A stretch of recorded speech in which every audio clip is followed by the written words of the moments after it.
नमस्कार दोस्तों, आज हम सुनेंगे श्रीमद् भगवद गीता की दिव्य कथा। यह केवल एक धार्मिक ग्रंथ नहीं, बल्कि जीवन जीने की कला है।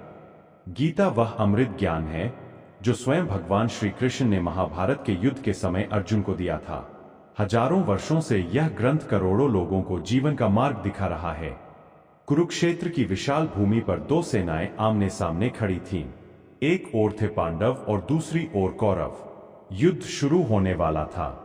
शंख बज चुके थे, योद्धा तैयार थे और पूरे आर्यावर्त की निगाहें इस महान युद्ध पर टिकी हुई थीं। लेकिन युद्ध आरंभ होने से ठीक पहले एक ऐसी घटना हुई जिसने मानव इतिहास को बदल दिया।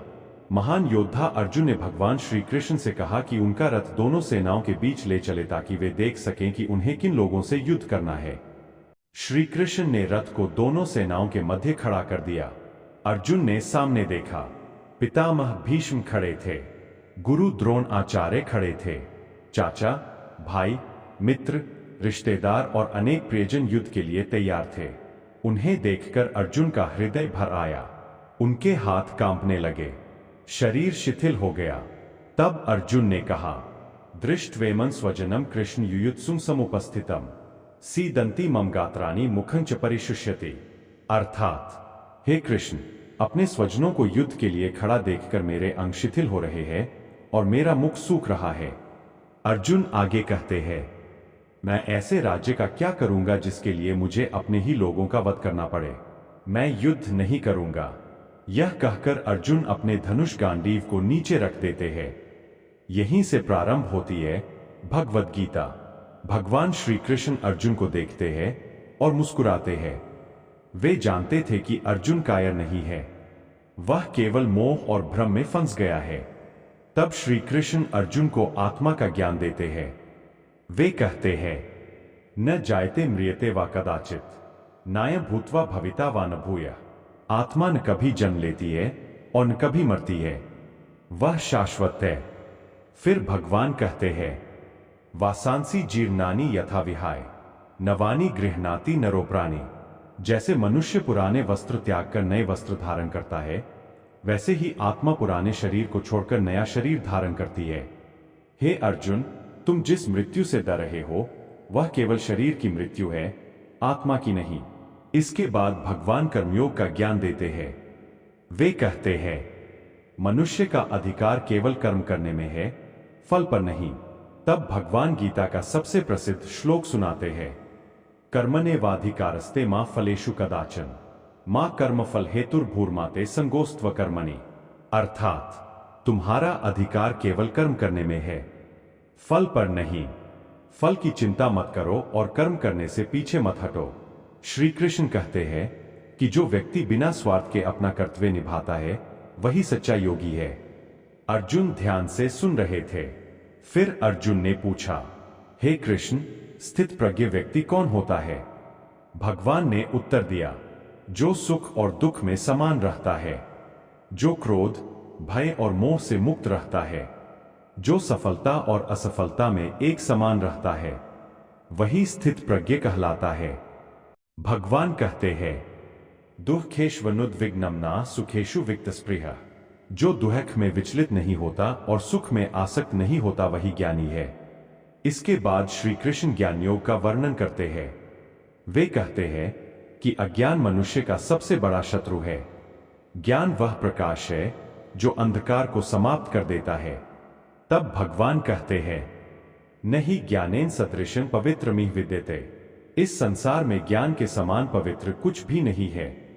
ज्ञान मनुष्य को सत्य तक पहुंचाता है। फिर अर्जुन ने एक महत्वपूर्ण प्रश्न पूछा। उन्होंने कहा, हे कृष्ण, मन बहुत चंचल है, इसे नियंत्रित करना अत्यंत कठिन है। भगवान ने उत्तर दिया, हाँ अर्जुन, मन चंचल अवश्य है, लेकिन अभ्यास और वैराग्य से इसे वश में किया जा सकता है। तब भगवान कहते हैं, अभ्यासेन तु कौन्तेय वैराग्येन च गृह्यते।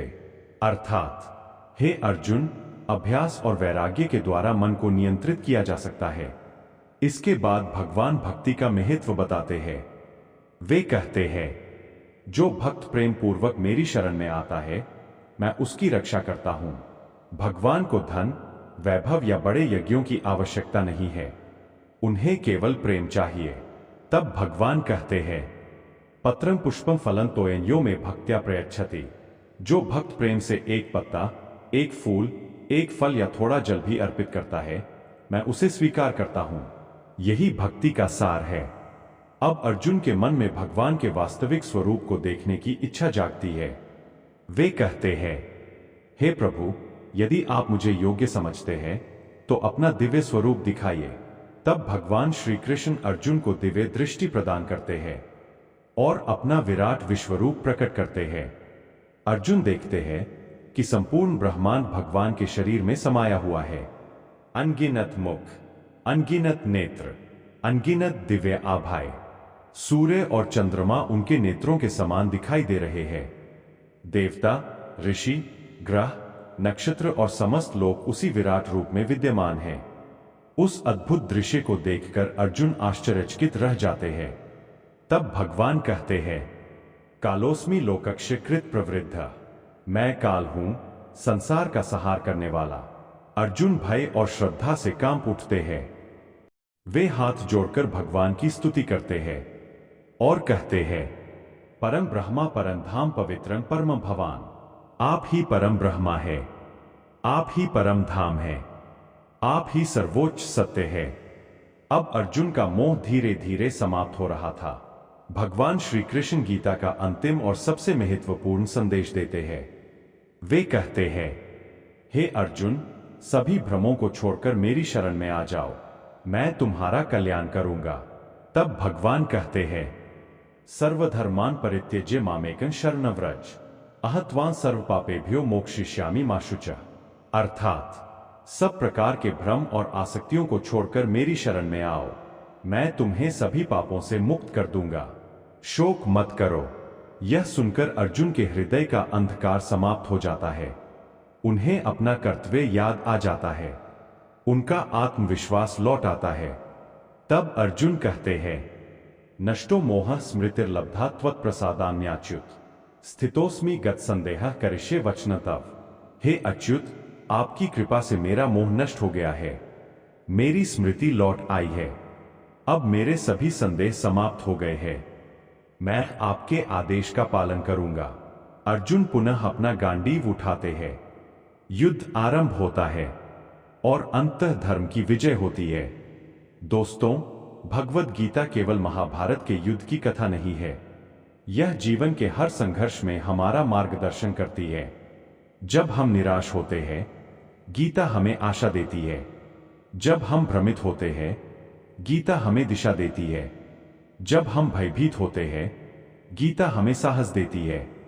गीता का सार यही है, कर्तव्य करते रहो, सत्य का साथ दो, ईश्वर पर विश्वास रखो और जीवन को एक साधना बना दो। अंत में गीता का यह मंगलमय श्लोक, यत्र योगेश्वरः कृष्णो यत्र पार्थो धनुर्धरः तत्र श्रीर्विजयो भूतिर्ध्रुवा नीतिर्मतिर्मम। जहां भगवान श्री कृष्ण है और जहां अर्जुन जैसा कर्मयोगी है, वहां निश्चित रूप से विजय, समृद्धि और धर्म की स्थापना होती है। जय श्री कृष्ण। हरि ओम तत्सत। Folded hands OM।